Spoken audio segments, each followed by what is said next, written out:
በነገራችን ላይ እንግሊዝኛ ለመቻል ብዙ አመታት የምንቸገረው ሌላ ምንም ምስጢር የለውም። ከየት ጀምሬ የት ልቀጥል የት ልድረስ ነው።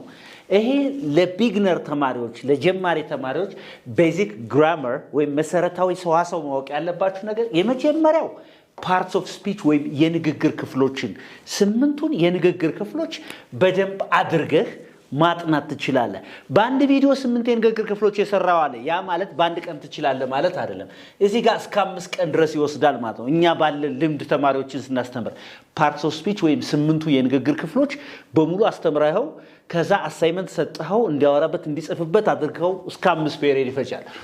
And then ይሄ verb to be የሚባለው ዝም ብሎ verb to be የመሆን ግስ የሚባሉት የመሆን ግስ is are ምናምን እንደዛ ሳይሆን ጠለቅ ብለህ አሳይመንት እየሰራ ያወራህበት እየጻፍክበት አሁንም እስከ 5 ቀናት ድረስ ይወስዳል ማለት ነው። እስከ 5 ቀናት ድረስ verb to do የማድረግ ግስ ይሄ do does did ምናምን ነገር በተለያየ ፎርም ሲመጣ ይሄም እስከ 5 ቀን ይወስዳል ማለት ነው። And then verb to have የመኖር ግስ አላት አለኝ አላቸው አለን ምናምን የለንም እንደዚህ ይኖረናል ወደፊት ምናምን እንደዚህ አይነት ነገሮችን ስታጠና በአንድ ቀን ዝም ብለህ ሸምደምት ሄደው ሳይሆን እስከ ፕራክቲሱ ድረስ እስከ ልምምዱ 5 ቀን ይፈጃል።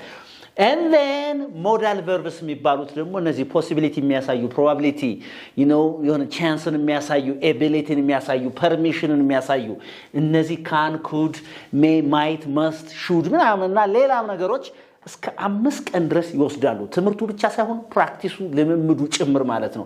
ሲምፕል ፕሬዘንት ቴንስ አሁንም እስከ 5 ቀን ይወስዳል።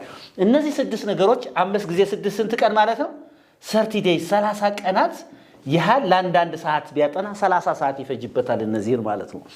እነዚህን ይፈጃል ማለት ትምህርቱን አይደለም እስከ ፕራክቲሱ ድረስ ማለት ነው። ይሄን ካደረገ በኋላ ቀጣይ ወራት 30 ቀናት ደግሞ ምን ያደርጋል?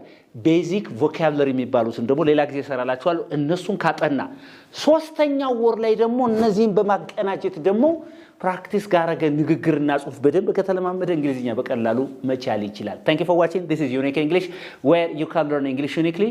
በኦንላይን ወይ በአካል መማር የሚፈልግ ሰው ሳለ እንግሊዝኛ በደንብ አድርገን ጥርት አድርገን በልዩነት እናስተምራለን መልእክታችን ነው። ከዚህ በተረፈ Unique English እና Market YouTube ቻናላችን ላይ ሄዳችሁ መጎብኘት ትችላላችሁ። Bye everybody.